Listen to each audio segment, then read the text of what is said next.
It's me, Katie-Beth again. And today's video is a twofold video. One, I'm going to be unboxing and reviewing this Monvict glue gun that I got off of Amazon.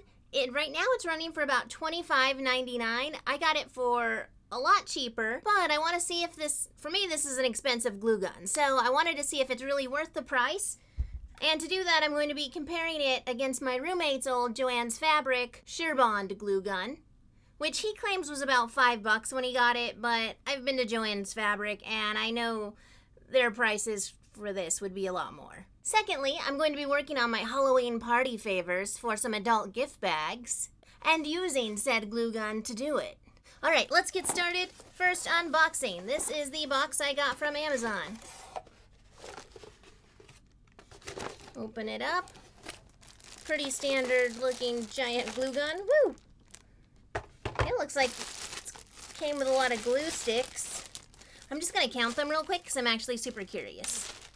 So it does come with 11 glue sticks. They're a little tacky to the touch on my hands, but I run a little hot, so maybe I'm just melting them with my hands if they're a low temperature glue stick.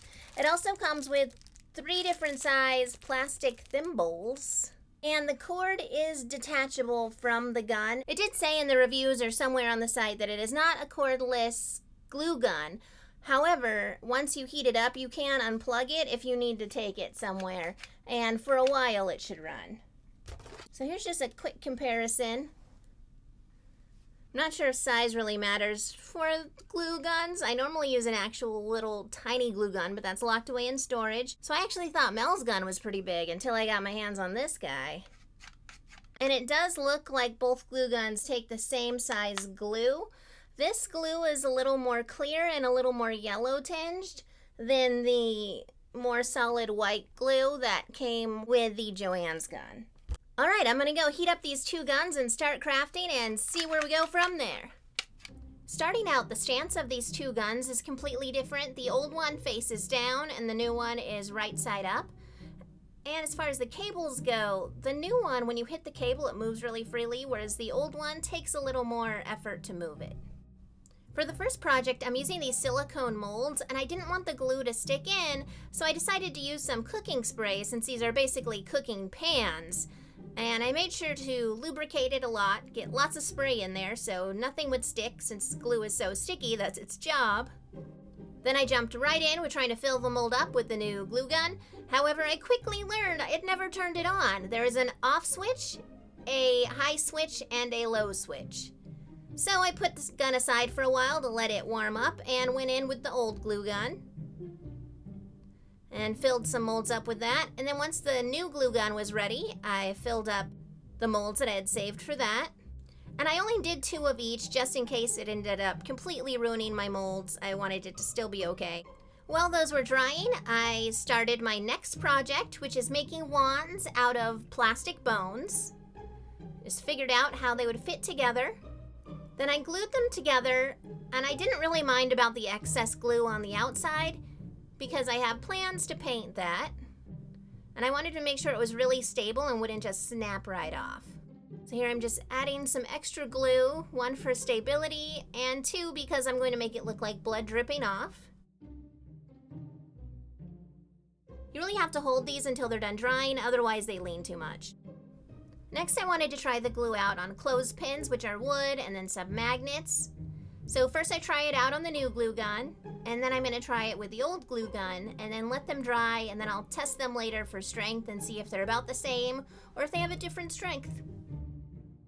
Next, I'm going to take apart this wall hang or small garland, and I'm going to use the pieces to make ornaments for a Halloween tree. And then I cut ribbon, and then I go ahead and glue it on there. And again, I'm going to do 1 of each gun and test the strength later.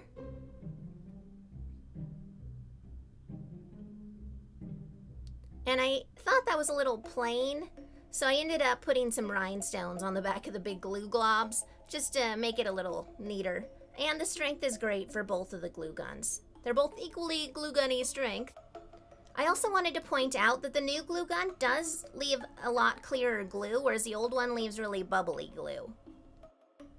And finally, my molds were dry, and they just popped right on out, which I was really relieved about because I kind of thought I was just going to be gluing hard things were going to get stuck into my molds. And they came out really well. I was really happy about that, but they are really greasy, so I did have to spend some time taking off all of that cooking spray that I put on it. Which then led me to the thought, maybe I can use these without cooking spray. So I did try it, and they popped right out. So cooking spray was completely unnecessary. You can just put glue right into your molds, and at least for mine, it worked out just fine, even better. Next, I ordered these acrylic paint pens off of Amazon, and I thought this was the perfect project to try them on, because a bunch of different textures I got going on here. They are a little difficult to get started. You kind of have to keep pumping them until the paint comes out. They aren't ready to go as soon as you get them. But on flat surfaces, they cover fairly well. And then I went ahead and made the rest of them. And these are the results I ended up with. Some pretty cute little magnets I got. So I finished all the crafts I was making with the glue gun. I did find out with the silicone molds, I didn't have to put any spray in them. I could just glue gun right in, and then when it dried, the glue just peeled right out. So I haven't researched how much the glue sticks cost to put in the glue gun. I did use all 11 pieces that come with this glue gun. So if you are going to make a lot of silicone crafts, make sure you have extra glue sticks to put in your glue guns, because you're gonna need them. So as I said, I first tried a release agent spray, which was the olive oil cooking spray, but it was completely unnecessary, and as you can see out of these two, the one that I used with the spray had a lot of these little air bubbles in it. And the one I used with just a glue stick straight on there came out pretty smooth. The same with the knives. The ones that had the spray in it have a lot of these little bubble holes in it, whereas the ones without it have less bubble holes in it. So these are going to be little chip bag holders that you can put onto your fridge with the magnet. I actually do like the bigger clothes hangers better than the small ones, because the small ones feel a little less stable when you squeeze them. And the big ones feel really normal clothes hanger stable. So I'll be putting some of these little clothes hanger chip bag refrigerator magnets in my treat bags and making for my roommates. I think these also would look pretty cool as just refrigerator magnets, so some of these I'm just making as refrigerator magnets.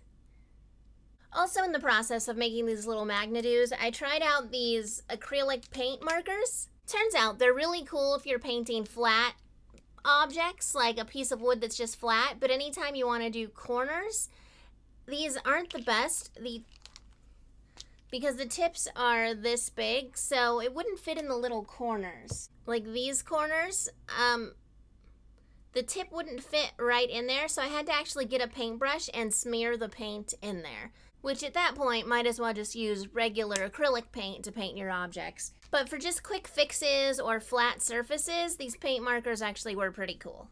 So the next thing I tried my glue gun on are these little Halloween tree ornaments. You can put them on a doorknob, and I didn't really make them big enough for a doorknob, but I've designed them to be Halloween tree ornaments. Halloween trees are starting to be a bigger thing, and I'm completely there for it. I love it. The next project I tried was making these little bone wands. I ended up putting on more glue than I really needed, and then I painted it red like blood. I'm not sure if I actually like that or not, but that's how these guys turned out. And they actually are pretty stable, and again, the glue hold worked equally as well with the new or the old glue stick. Kind of use these as like drums. No, I don't think these would work as drumsticks that well. I think they would kind of break for that. But they are very flexible with the glue, and I am enjoying that. So on plastic, the glue worked really well. And the last thing I tried was trying to use glue sticks as a letter stamp at the end.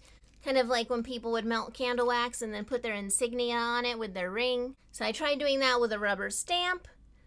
Didn't work super great, but I also can't say it completely didn't work. What worked best with this is putting the glue on there, letting it dry for a bit, and then when it was almost dry to the point of hardening, then stamping the stamp on.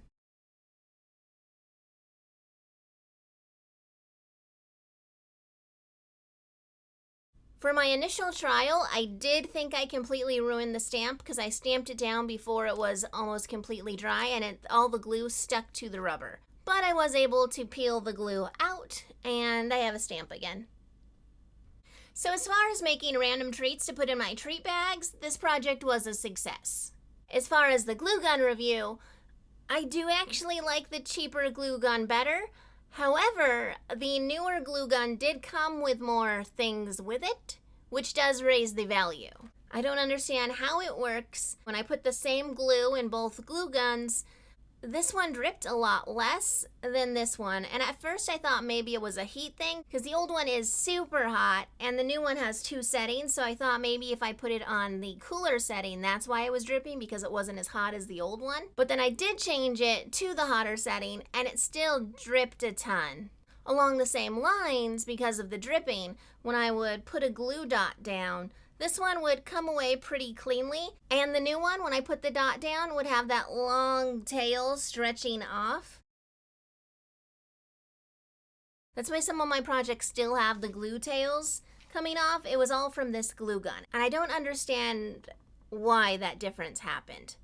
If they both get to about the same heat, maybe because the hole on this one is a little bigger, so there's a little more room for glue to spill out of.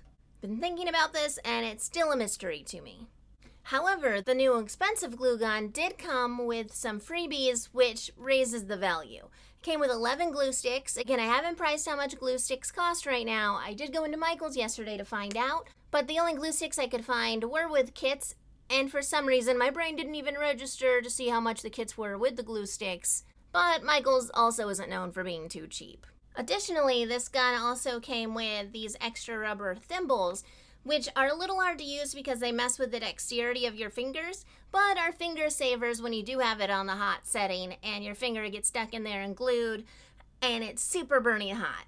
So because of the freebies, the value of this gun does go up. I'm still not sure if I would want to pay the full price of $25.99. Actually, I am sure. Although this gun does have some advantages like the flat surface, even with the extras that it comes with, I don't feel like it's worth $25.99 in comparison to the about $5 Joann's gun. But it did come with the 11 extra glue sticks, which does raise the value. I appreciate that it did come with the extra goodies. That's saving you some money there on buying glue sticks. But functionality-wise, as a glue gun, it does work, it is functional, but doesn't function any better than the cheaper one, and at times it even functions a little worse.